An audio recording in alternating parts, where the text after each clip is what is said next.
आज तुम्हाला दाखवते आंब्याच्या पातोळ्या कशा करतल्या. एक मोठा नारळ घेतलोय आणि हळदीची पानं घेतलोय.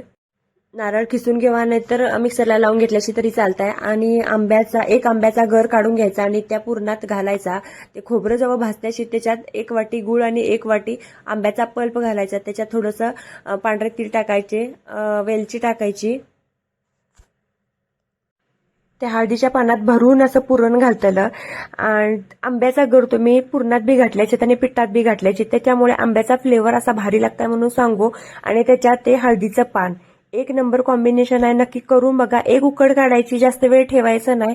छानपैकी हातात चिकटोच नको पाहिजे. हे बघा कशा सादऱ्या सादऱ्या झाल्यात. करून बघा, नक्की तुम्हाला नाही आवडणार. आणि तीळ बी भाजून घातलेले त्यामुळे खमंग अशा लागतात पातोळ्या आंब्याच्या.